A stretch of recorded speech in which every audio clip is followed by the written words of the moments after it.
The hero of this story is named Heroine, and he was the hero chosen to save this world from the Demon Queen and her army. But he did the exact opposite by joining her and destroying the world, plunging it into flames and misery at the hands of demons. However, he did this only to betray the Demon Queen and die with her together. It was not an easy path, and he had to kill many of his friends. They were the strongest mages, warriors, and queens, and each of them promised that they would avenge his betrayal. No matter what, but why did our hero do this? Let's find out. Our story starts 10 years ago. As 10-year-old Ray on Starlight follows his father through the halls of their estate. While reading a letter, he can barely tell what the letters mean. But his father explains that it's called Kana, and only descendants of their bloodline can read it. The two head down a long flight of stairs and eventually reach their destination, a large door with strange glowing markings on it. Frame has crossed the barrier alone, and his father gives him one last bit of advice and tells him to stand firm. The reason for his grim expression is the prophecy that has been floating around the kingdom. It says that when the Demon King vanishes, the world will be engulfed after 1,000 years. But at the worst moment, just before it's taken away, a hero will emerge to save the world. The Starlight family, however, carries another prophecy that only they know. It says that after those 1,000 years, a successor to both the Demon King and the hero will appear. And that 1,000 years is exactly now. With that bombshell dropped, the man opens the door for Frey to enter and immediately locks him in. Before his eyes can even adjust to the darkness, Frey pounds on the door calling for his father, but there is no reply. Instead, the floor begins to glow with some kind of sparkling light that leads him to a glowing sword. Just as he's about to grab it, someone else appears and stops him, telling him that the sword is too much for him to handle. Frey can't recognize the man, but this is actually his ancestor and the hero that the prophecy talks about. The man ignores his rudeness and asks Frey if he came there to learn how to conquer the world. The boy only came because his father told him that this is going to be the only way to save his friends. But the hero explains that is also part of the conquering that he will do. The world he lives in is called the hard mode. That leads to an inevitable bad end. Frey doesn't seem to immediately understand, so the hero is forced to show him the future instead. He places his hand on Frey's head and shows him the future. If he takes the wrong route, it's filled with death and demons, and he clearly sees the death of all his loved ones at the hands of their enemies. The vision is too strong and Frey immediately collapses on the ground. As soon as it's done, the world will be filled with despair, and the vision made him witness him losing everything he holds dear. But now it's crucial that he makes a choice, which will dictate the fate of the world. Frey pushes himself to his feet with a look of determination on his face and declares that he will protect everyone he loves, just like his ancestors did before him. That proves to his ancestor that Frey really is a hero just like him. The next step will be teaching the kid the only path to the happy end. He puts his hand on Frey's face again, and this time shows him how to reach the good ending of this world. It's not an easy path at all, and it will require him to destroy the world with his own hands and die with the Demon King. Once he manages to accomplish that, then he will unlock the hidden route, which comes with its own trials. If he can stick to this route without losing his determination, then he will save the world 10 years in the future. An older Frey who has just been reborn, after destroying the world and killing everyone he cares about, is ready to start heading towards the happy end. Nothing has changed from before, and the world could still end again. But in this life, he has something to help him. That is a system. It's a new ability that will be useful in guiding him through the future that he is about to encounter from what his ancestors showed him. If he manages to use this system well and master it, then he will accomplish the end with all his loved ones, just like he has always dreamed of. As he steals in his thoughts, a knock comes from his bedroom door. It's someone named Kanye, and she's requesting to come into his room. After struggling for so long in his past life, it's best for him to take a break for a bit. And it's been a while since he has seen his childhood friend and servant Kanye. Unfortunately for him, the system has other plans and immediately warns him that his precious childhood friend has intense killing intent towards him. It also informs him that the 5 main heroines, who he mercilessly slaughtered in his previous life, all have memories of that past life. This is the path of the false villain. Because of the requirements of the good ending, the system will force the hero to commit the same evil acts that he committed in his past life. And if any good deeds are discovered, then the hero's life force will be severely diminished. These restrictions are essential for conquering the hidden route, but the system also comes with some beneficial functionality, like an item in Skill Shop, where he can purchase things from using false villain points. These points accumulate with every evil act. It also, of course, informs him when one of his past lovers has an intense urge to kill him. Like right now as the dark sorceress Konya walks into the room. The system doesn't even have to tell anyone that she's full of rage. Frey can feel it directly coming from her, and it causes him to shiver in fear. Konya is his butler from his past life, who was cursed from birth with dark magic that saps her life force. She's also one of the 5 main heroines from the prophecy. And if she remembers all the horrible things he did in his past life, then it's certain that she will try to kill him at any moment. For now, however, she just asks him if he wants to eat, and replies by asking for the usual. From her sharp glare and the way she slammed the door, it's obvious that the usual will be fatal. Frey sits in bed and continues to shiver at the thought of what Konya might do to him. There's no doubt that she remembers everything, so he has to prepare for anything that she may try to pull. The system once again warns him of intense murderous intent, but then it also activates a skill for him, called False Villain's Intuition. This skill detects 1 life-threatening threat per day, and right now the target is identified as Kanye, although it's not like she will get away unscathed after killing her master. So she must really hate him if she wants to try such a thing. The door opens suddenly, and Kanye walks in holding a covered dish of soup.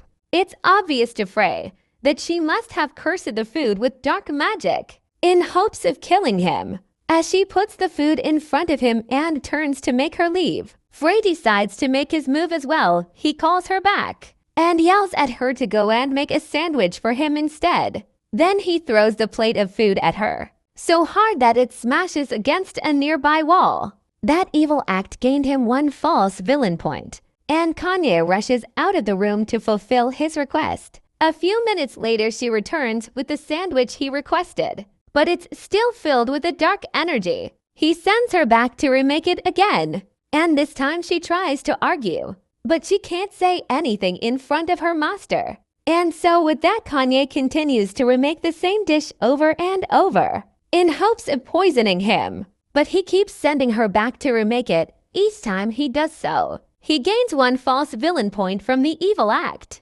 until finally, after the 8th attempt, Kanye can barely stumble her way into the room with a new sandwich without collapsing in exhaustion. She kept remaking it with dark magic, and now her magic is completely drained. This time, he takes the sandwich and raises it to his mouth to take a bite, while Kanye watches with hope in her eyes. But to her dismay, he tosses it over his shoulder and tells her that he would rather have the soup from earlier. Hearing that she has to go and make the food again is the final tipping point for the butler, and she can't stay awake anymore. She collapses from exhaustion, and Frey is there in a heartbeat to catch her before she hits the ground. He takes a moment to glance at her face and stroke her hair, wondering how different things would have been if he could laugh with her for a little while. Then he picks her up and places her on his bed to rest for the night, for now she's exhausted, and he needs to replenish her life force before her condition gets worse. The only way to stabilize Connie's dark magic is to fill her cursed body with someone else's life force. Frey is most likely not going to live long anyways, so this is the least he can do for her. After all the trouble he has caused, After he's done transferring the life force, he sits down and tries to come up with a way to manage the situation. His original plan was to lay low until the main quest begins in 2 months, while making subtle preparations without drawing too much attention. But now that the 5 heroines know of his past life's decisions, he can't do that anymore apart from Kanye. The other main heroines are a serious threat to him. One of them is his traveling fiancée, and since she's not around at the moment, he doesn't need to immediately deal with her. The other is Princess Klana, who was abandoned by the royal family. At the moment, she has no real power to act against him. The real problems are the saint as Fair Loki and Irina. Fair Loki is just a pawn of the church, but she still has the power to socially destroy him. Irina, on the other hand, is needlessly reckless and impulsive, so she might kill him on sight without hesitation. Then there's Kanye, who is always going to be with him. Since her sister is being held hostage, she won't immediately kill him, but he has to gather false villain points, and that means constantly provoking her. He needs to build up his survival skills and power, unless he will quickly be killed. The false villain points he gets from Kanye are limited, so he has a higher chance of accumulating more points from having more interactions with people. From the information he has gathered from the prophecy book, he should be able to recover some ground. In the meantime, he has to take his time and organize everything so that he's properly prepared. The real battle will begin once he enrolls into the academy. Frey spends the whole night digging into the prophecy book that he doesn't even realize. When it becomes morning, now it's time to wake up Kanye, who has been peacefully sleeping on his bed the entire night. He picks her up gently and places her on the floor to make it look like she never moved. Then he yells at her to wake up. The butler jolts awake, clearly confused about where she is, before shooting Frey a dirty look. But she can't complain even if she wanted to. Today is going to be their first day at the academy, so he orders her to go and prepare a carriage for the both of them. After she leaves, he summons the system window to see what he has gained. Even after his maltreatment of Kanye yesterday, he still only has 100 points. He's going to need at least several hundred points before he can buy skills and items. The thought of having to do evil deeds against his will while still attending school makes him feel exhausted. A while later, the two are enrolled in the school, and Frey is chosen as the student council representative in a short amount of time. He has managed to bring the fakest amongst the student elite. To his side, they cling to him like vultures and constantly praise him. But he knows that they are horrible people with clear ulterior motives. For now, though, he just has to stick with them for the sake of his plan, as he enjoys some wine and a fine meal. 2 of his new acquaintances tell him that they have brought some commoner. This story is about a lone adventurer who broke a taboo. A diary of certain noblemen once said, "Devouring monster is a taboo in this world for a human. To eat monsters means to take in their evil essence. The first symptom that appears upon absorbing it is a feeling of elation that cannot be expressed by mere words, accompanied by strengthening of the body. The second symptom is severe headaches, nausea and intoxication. The third symptom is sudden death, or possibly they could turn into monsters themselves after consuming the evil essence." Frontier City. Bologna is a territory home to multiple labyrinths. Among those labyrinths, there is one called the Miasma Labyrinth. The air inside this labyrinth chips continuously away at the status of visiting adventurers. This specific labyrinth is hated by other adventurers, but our protagonist always visits it. Before he knew it, he was getting recognized as the Miasma Scavenger. Like always, he is on another raid exploring the labyrinth. On the 6th floor of the dungeon, he finds the miasma grass in great quantity, and this discovery seems to be a normal thing for our adventurer.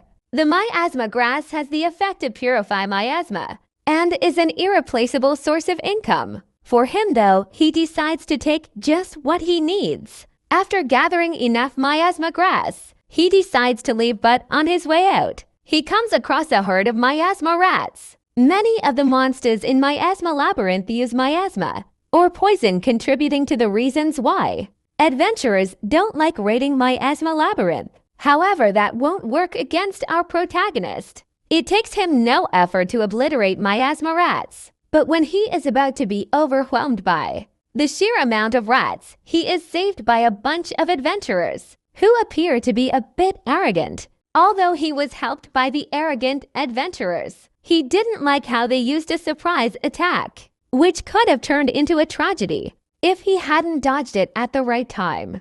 One of those adventurers sneaks inside the room where Rude found miasma grass. This is where Rude realizes that these adventurers were following him all along because they wanted to harvest his spot. The adventurers deny the fact that they were following him and claim that they just happened to meet him there and save him. The tension in the room increases when the adventurers, with a high sense of pride, prepare for combat. Rude reluctantly thanks the adventurers, canceling out any potential quarrels. Sometime later, in a local restaurant called Full Belly Restaurant, the adventurer is shown to be being bullied by even more ill-mannered people. He is mocked for his inability to defeat monsters. Rude possesses a unique skill called abnormal status nullification. It's useful for exploring the miasma labyrinth, but it doesn't give him the suitable skills to defeat monsters, something vital for adventurers.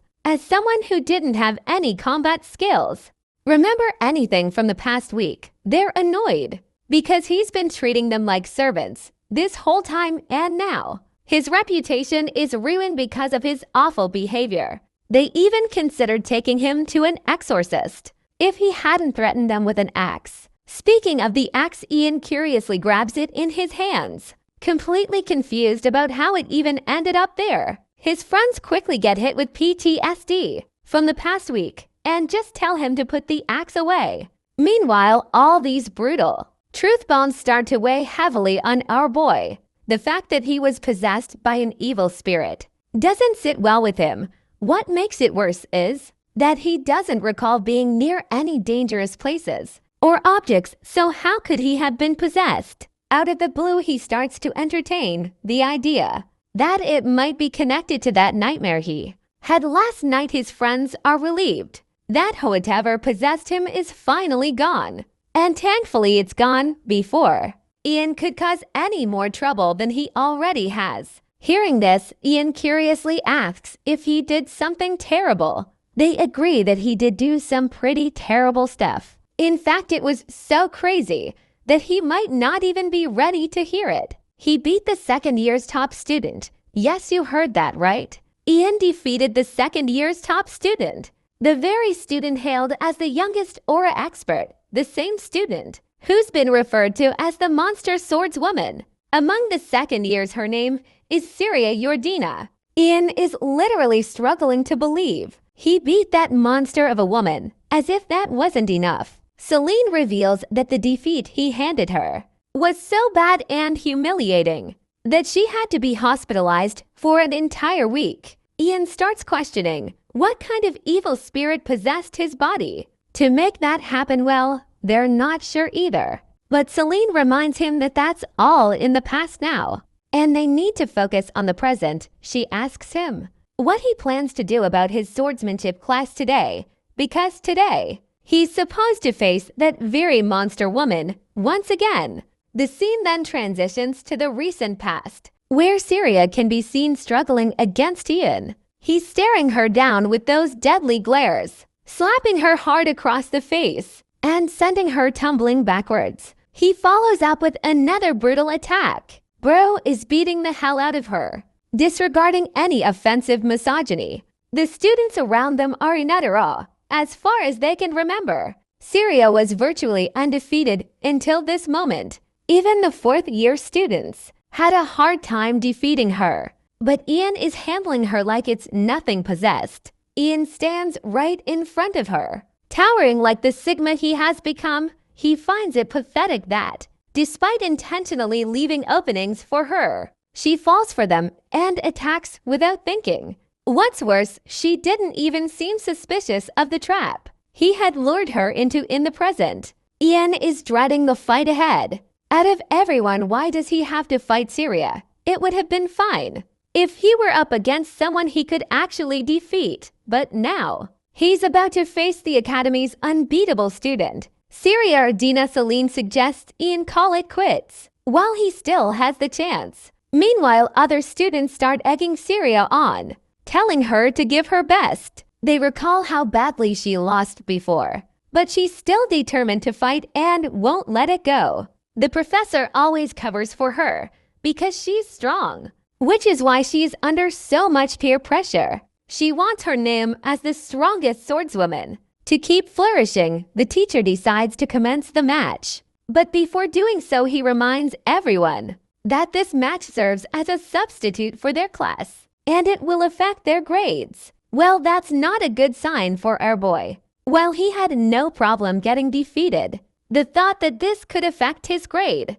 is enough to make him dread the whole thing. He curses the evil spirit that possessed him. Syria is a top student, so losing a few marks shouldn't hurt her. But if Ian fails this class, he'll end up living with his parents like a NEET, something he does not want in his life. As soon as the battle begins, that feisty lady launches an attack at him, and that single hit sets him flying through the air. He crashed down hard on the ground. Just the single attack is enough to make Ian realize that he's doomed. Even if he tries to keep the battle going, he's going to end up in the hospital. But still, Ian knows that if he gives up now looking miserable, Syria will never acknowledge the battle and will demand more, so he stands up. And as he jumps into the air to strike, he notices how much lighter his body feels, and his movements are much more precise. This only makes him curious about what could have happened to him. This story takes place in an academy. There, Ian Precus is a regular student, enrolled in the Department of Swordsmanship. Third year, meanwhile, his friend Celine Haster is enrolled in the Department of Knights. Second year, then there's the third guy, Leto Einstern, who is also in the Department of Swordsmanship third year. Being average academy students, the biggest worrying for them is the usual stuff, like low grades, exams, and all that student stress. To forget about all of it, Ian and his male friend rely on a little bit of booze. After having a good time with his friends, Ian heads back and falls asleep. As his slumber deepens, his mind drifts into the realm of dreams. There he sees a battlefield littered with enemy corpses, and in the midst of it all stands a mysterious figure who oddly resembles Ian. The figure claims that Delphorum is coming, and they must stop him. Ian finally wakes up when morning strikes. The name Delphorum lingers in his mind. He's heard this name in legends before. He decides not to think too much about it and dismisses it as just a weird dream because he drank too much the night before. That's when he suddenly notices a letter on his table that definitely wasn't there before. Another strange thing he notices is that the date on his calendar has changed. It's now 7 days ahead. He picks up the letter and starts reading it. From the handwriting, he can tell it's definitely written by a woman. Without even finishing the letter, Ian starts to imagine it's from some girl who has a crush on him. He might be late for class, but he's sure reading this letter will be worth it. However, after reading it, he realizes the only beautiful thing about it is the handwriting. While the sender did claim to be his fiancée, the contents of the letter are seemingly unusual. Everything written seems abstract. In the last page, he learns that the letter is from someone named Sophia from the year 570, one of the imperial calendar, on the 15th day of the month of the bow. The funny thing is that the dates on the letter don't match with the calendar. And another striking detail is the highlighted message at the end of the letter, which goes like, "If we don't protect the future, the world will perish." Annoyed, Ian crumbles the letter and tosses it into the trash, thinking it just a prank. As he walks through the crowd of students, he notices everyone is trying to avoid him, as if he's caught some contagious disease that only he can spread. They're murmuring under their breath and constantly giving him weird stares while keeping their distance. He also notices that for some mysterious reason, he's now carrying